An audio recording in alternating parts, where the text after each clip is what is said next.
and welcome to the latest episode of the Illinois Association of Park Districts Parkcast. I'm Wayne Utterback, Director of Communications and Digital Content, and today I'm joined by the newest member of the IAPD team, Mitchell Remmert. He's the Director of Advocacy and Strategic Initiatives. So thank you, Mitchell, for walking down the hallway and joining me for this interview. Thank you, Wayne. I'm happy to be here. Yeah, it's a nice change of pace. Usually we're doing these over Zoom, so it's nice to be sitting in our nice office here and relaxing while it's blazing outside. Yep, absolutely. Now, the reason why I wanted to just do a quick little interview with you was because we had been talking and you'd mentioned that you're coming up on your 1-year anniversary here at IAPD. So when is that? September 18th will be 1 year. All right. Now, I would just like for people to get to know you who not have met you yet. I know you've been to quite a few events, but can you just start off by giving me a little bit of details about your background? Maybe we can start with where'd you go to school? Yeah, I went to Bradley University in Peoria. I graduated in 2011 with a degree in political science and a minor in English. All right. And where are you from originally? Where were you born and raised? Around here, we would say Central Illinois. I grew up near Taylorville, a small town called Stonington. Family still lives there, go back there pretty frequently. So pretty familiar area then for you. Yeah, I'd say so. Now, can you just tell me a little bit about your previous work experience prior to IAPD? Sure. So right after college, I actually interned for Senator Dick Durbin. Right after that, I worked for the Illinois Senate President's Office for about 8 years. I started as a legislative assistant and then moved on to the policy and budget staff.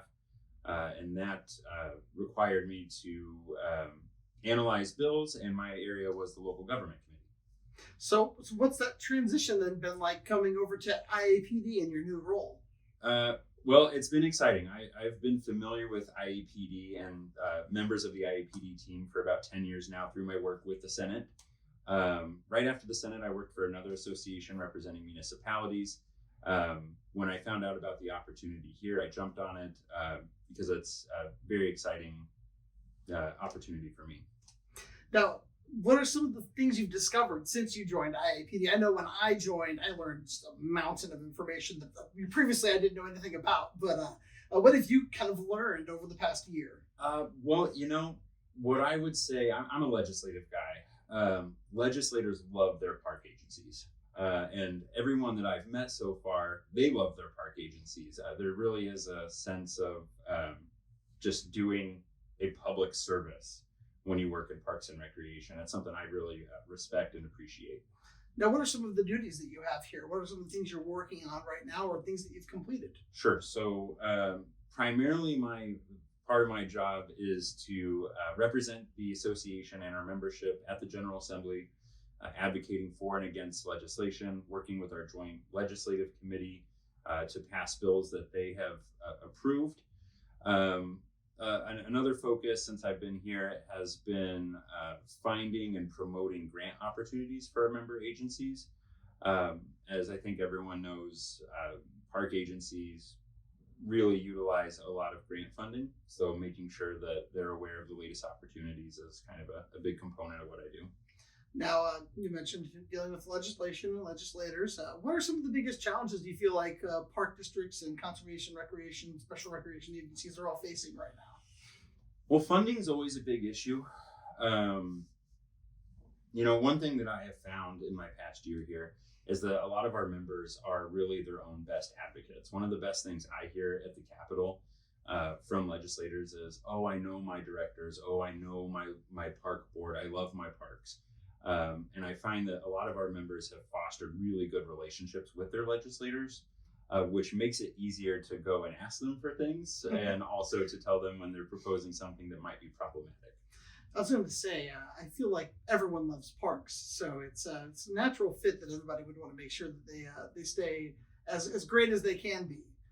Yeah, I would agree. I mean, in my experience dealing with local government, we are sort of the good guys of local government.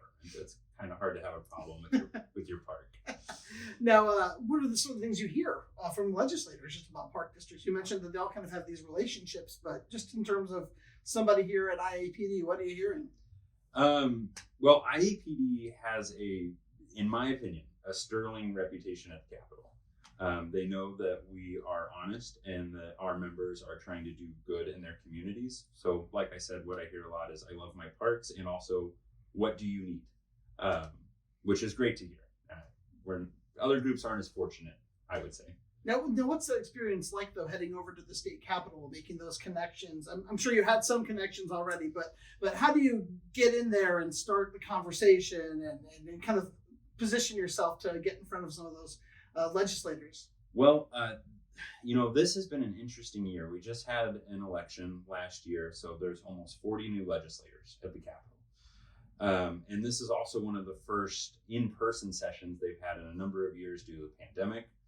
So one thing that we do with so many new legislators is we actually take them a packet of information about OSLAD with a sheet with all of their park agencies on it and the contact information.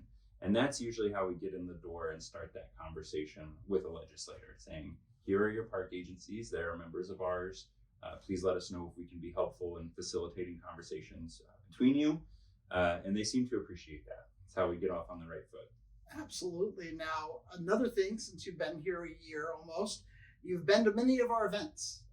I just wanted to touch base on maybe getting your own personal perspective. What are some of the events that you've gone to that have opened your eyes, or that you've felt like were incredible experiences? Oh boy.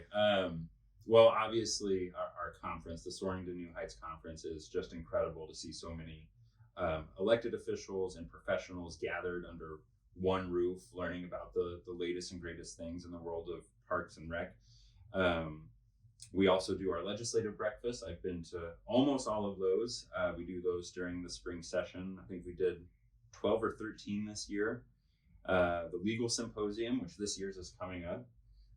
It's hard to pinpoint maybe a favorite event, but it really is incredible getting everyone together to collaborate. Yeah, one of the things I've really noticed in my time here, because I've been here now 5 years, is just the engagement from our member agencies. I feel like they are some of the most engaged people I've ever worked with. Oh. I mean, they are on it. Absolutely. They respond. Is that what you've kind of felt as you've been working here for a year? I couldn't have said it better myself. I mean, these are people who are dedicated to their jobs and serving their communities. It's really refreshing, and it's nice to see. I'd say that's a common theme across every event and every agency I've interacted with so far. Now, I want to ask you personally, in the world of Parks and Recreation, what are the things that you personally enjoy about Parks and Recreation? What are the things that draw you out to check some things out? So I think, well, as you know, I have 2 little kids. I have a 3-year-old and a 1-year-old. And even before having kids, my wife and I are outdoors people. Family vacations are camping trips, they're hiking, they're visiting parks, they're visiting forest preserves, municipal rec departments. So it's also what kind of drew me to being here in general.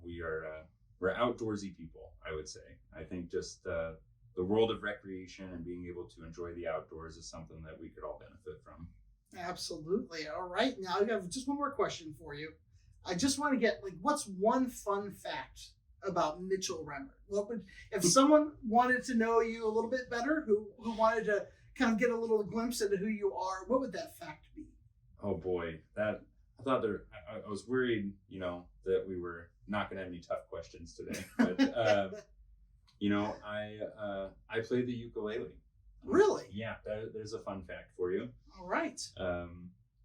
And I'm very interested in government and public policy, I guess would be the professional. Are you going to merge those 2 worlds, like ukulele songs about legislation? I don't know where that crossover is unless I'm going to, become sort of a folk troubadour, but I don't see that happening anytime soon. Well, I play the guitar, so we could always start a little IAPD band. A little family band? Yeah. I'd be okay with that. Yeah.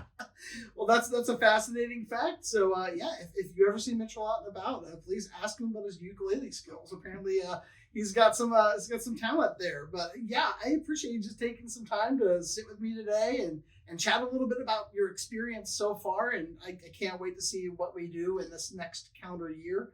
I imagine it'll be more of the same. Yeah, doing great things and making things happen. Absolutely. Well, it's a pleasure to be here, and it's an honor to be at IAPD representing so many wonderful agencies throughout the state. So looking forward to the future. All right. Thank you very much, Mitchell. Thank you.